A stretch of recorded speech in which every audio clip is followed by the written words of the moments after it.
Tucker! What's up? I never yielded! And as you can see, I am not dead!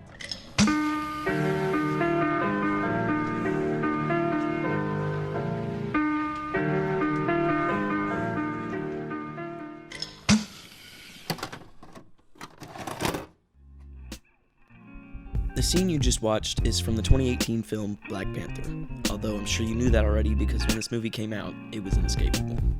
If you've lived on Earth in the last 2 years, you've at the very least heard of this film, and it makes sense. This movie became such a phenomenon because of what it stood for. Creating a film for a largely untapped market is a genius idea, and one that turned out to be quite successful. Why wouldn't it? At a different time in history, this movie couldn't have even been released, so it's to be commended that it was released at all. Black Panther became a staple in film and entertainment as a whole, and the character of T'Challa has now become a world-renowned pop culture icon. When it came out, I could not care less. I watched this movie 2 times in theaters, and both times I thought it was just mediocre. It's got some cool special effects, but aside from that, I wasn't the biggest fan. I held that opinion for about 2 years, until about a week ago when I realized the internet did not feel the same way at all. Of the 10 websites I've cited in the description, 4 of them have decided that Black Panther is the single best film of all 23 movies in the Marvel Cinematic Universe. 8 of the 10 say it's in the top 3, and the 2 outliers are still both in the top 10. I never once found a list that didn't think that Black Panther was at the bare minimum in the top 10 of what the MCU has to offer. So after rewatching the movie and doing some research, I started to realize just how wrong I was about this film. I also realized how Marvel used it to manipulate us, and how that's not such a bad thing. But before I can explain that, we have to have a little history lesson. When I look at the MCU as a whole, I tend to notice 3 things. 1, there's a lot of movies. 2, those movies make a lot of money. And 3, those movies make a lot of money because the people making them care. You can feel every ounce of love and respect that the folks at Marvel Studios have put into these movies. I mean, they're practically bursting at the seams. The monumental achievement of putting together 23 movies in one universe and pulling it off is one that cannot be overlooked, and has proved to be almost impossible for every other studio that's tried. And just to reiterate, there are a whopping 23 movies in the Marvel Cinematic Universe, and if you look at the amount of money they've made, you'd think there was more. $22.55 billion in total. To put that into perspective, think of the number 1 million. The other number is bigger than that one. See? Crazy. The box office earnings of the MCU are especially interesting when you notice how much of a pattern they follow. When the Avengers came out, it made a massive $1.5 billion, more than any other MCU movie that preceded it, by a lot. So when Iron Man 3 came out, I'm sure Marvel was expecting a severe drop in the money department. Only Iron Man 3 made almost just as much as the Avengers during its run in theaters.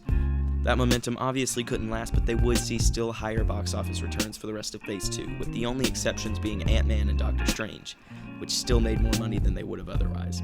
Every team-up/big event movie pushes the following film to the billion mark for the most part, which is crazy to say the least. What's crazier though is that Black Panther's next movie didn't get pushed to $1 billion. You see, the immediate successor to Black Panther made over $2 billion at the box office. Now, Black Panther itself made over $1.3 billion during its time in theaters, and it was an obvious hit. Other than the Avengers, no other Marvel movie had become such a cultural phenomenon. It was a moneymaker for Marvel, and it shot the character of Black Panther into the spotlight. But what's interesting is the results after this. You see, Black Panther was the first standalone movie to hit $1 billion without the backing of a previous entry, and Marvel knew it could, and that it would. This movie was unique because it focused on a whole new audience, and one that up to this point had been criminally underreached. As I stated before, it was a celebration of African American culture, and this movie was made for the people. It wasn't mindless pandering either. It was the real deal. Which is why they put it right before Infinity War.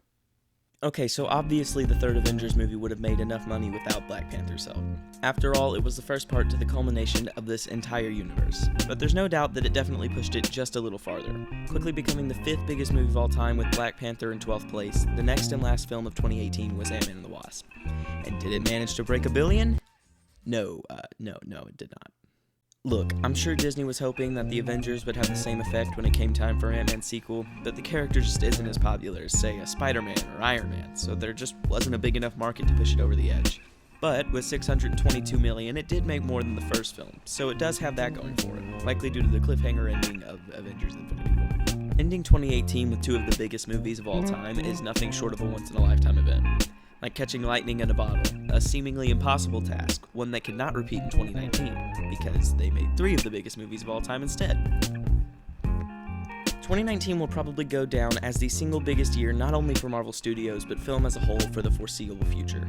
The year started with Captain Marvel, and despite the massive amounts of controversy this film was plagued with since practically its inception, the film became the second standalone MCU film to earn over $1 billion without being immediately preceded by an Avengers movie. Then, just 1 month later, in April of 2019, a little film called Avengers Endgame comes out. You ever heard of it?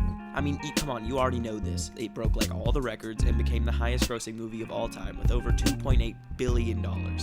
This titan of a movie put Marvel Studios on top of the film industry, leaving them practically untouchable. And as I'm sure you can imagine, this movie had enough momentum to push Spider-Man over the $1 billion mark in July, making Marvel Studios the only movie studio to have every one of their movies make over $1 billion in the box office in 2019.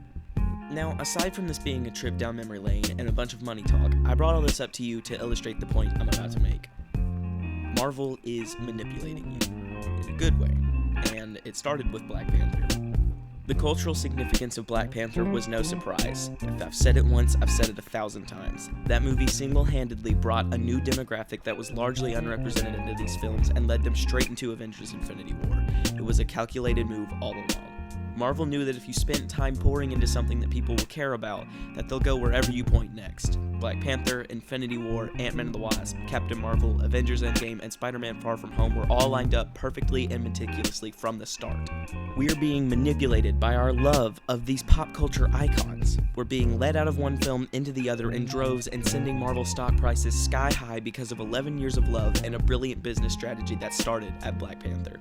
You want to know why no one else can ever truly do what Marvel has done with the MCU? They've missed what makes us watch these movies in the first place. Marvel cares.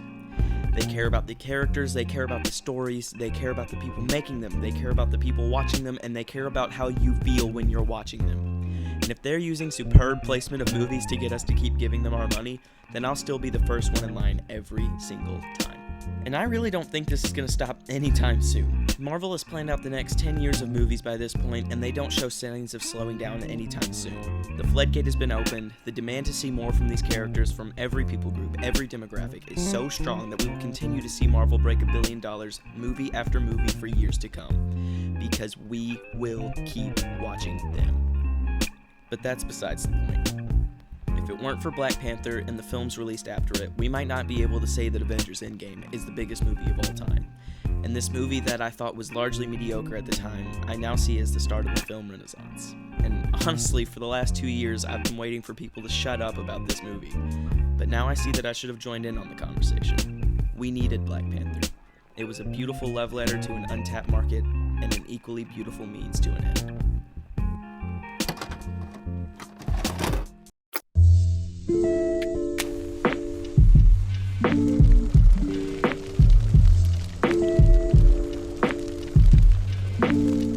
Yeah, I like to think I'm well equipped as any other average guy, but I just can't discover love and I don't even set my standards high. On top of that, I'm camera shy. Maybe I should opt out of the dating pool and be an undercover Tinder samurai. Cause I would rather type online than whisper in a dingy bar, and swiping left and right could be my new Bushido ninja star.